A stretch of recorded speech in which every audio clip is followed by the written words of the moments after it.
Hello friends, नमस्कार। देखिए, एक ग्राइंडर ऑपरेटर की जिम्मेदारी क्या होनी चाहिए। जैसे आपका ये पीवीसी ग्राइंडर मशीन है, जैसे कि आपका ये देखना चाहिए कि ये सारे जो इसके पार्टिकल है ना, आपको सुबह सुबह आकर के इसको निकाल देना चाहिए जो साइड में फंसे हुए हैं। इसके बाद आपका ये जो ब्लेड के नीचे देखिए फंसा हुआ है, ये सब निकालिए। ठीक है, निकालने के बाद आप इसको अलाइनमेंट करना चाहिए। इसको घुमाइए, हाथ से पहले घुमा करके ब्लेड के पास लेके जाइए। ब्लेड के पास लेके जाइए। रुकिए रुकिए रुकिए, आप ब्लेड के पास लेके जाइए। ब्लेड के पास लेके जाइए, ब्लेड के पास लेके जाइए। अब ब्लेड के पास ले जाने के बाद आप देखिए कि इसमें ब्लेड में कितना मतलब गैप है। कोई भी बारीक चीज़ लेकर के आपको देखना चाहिए कि ब्लेड में कितना गैप है।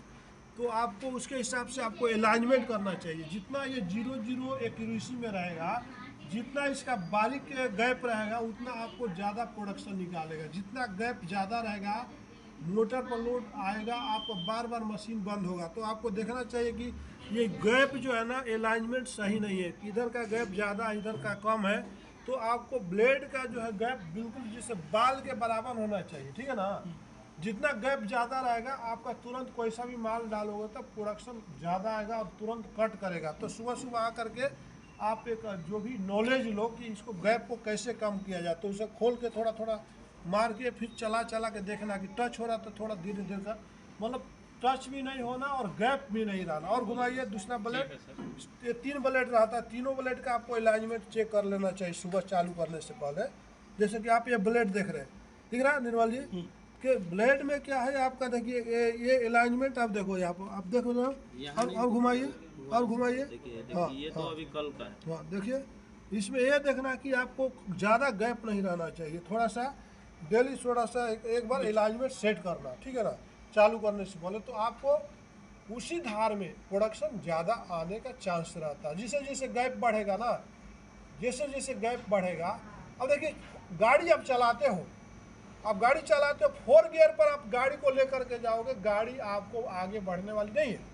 तो उसके लिए क्या करता हूँ, न्यूटन में लगाते हो, 1 नंबर में लगाते हो तो पिकअप ज़्यादा लेता है। जितना ये गैप ब्लेड का कम रहेगा, उतना आपका जो है प्रोडक्शन ज़्यादा देगा और मशीन पर लोड भी नहीं आएगा, मशीनरी पर लोड नहीं आएगा। ठीक है ना। तो ये चीज़ ध्यान देखना है कि ये अलाइनमेंट हमारा सही है कि नहीं है। ठीक है ना।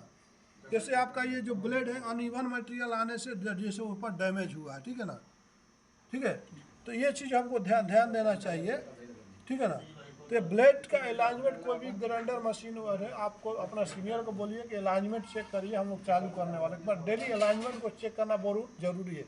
आपका अलाइनमेंट प्रॉपर नहीं रहेगा तो तुरंत आपको क्या होगा, ब्लेड जो है डैमेज हो जाएगा। गैप ज़्यादा रहने से लोड भी नहीं होगा, बार बार माल डालोगे, मोटर ट्यूब ट्यूब करके बंद हो जाएगा, क्योंकि आपका गैप ज़्यादा। कुटी काटने वाला मशीन देखो गांव में, जब धान कुटी काटते हैं तो जैसे गैप ज़्यादा हो जाता है तो काटता ही नहीं है, स्लिप कर जाता है, पुआरा को घास को काटता ही नहीं। फिर आप क्या करते हो, साइड से उसको टाइट करते हो। जैसे जैसे ब्लेड घिसता है टाइट करते जाते हो, जैसे जैसे ब्लेड घिसता है टाइट करते हो, तो उसको ऐसे खाली में चला के देखो, चोई चोई आवाज़ आ रहा है कि नहीं, ब्लेड में चोई चोई आवाज़ आ रहा है कि टच होकर जा रहा है कि नहीं ब्लेड, तब आपका कुटी काटता है। अगर वो ब्लेड टच होकर नहीं जा रहा है उससे, उसका बेस से, तो आपका कुटी नहीं कटेगी, धान का पुआला चाहे घास नहीं कटेगा।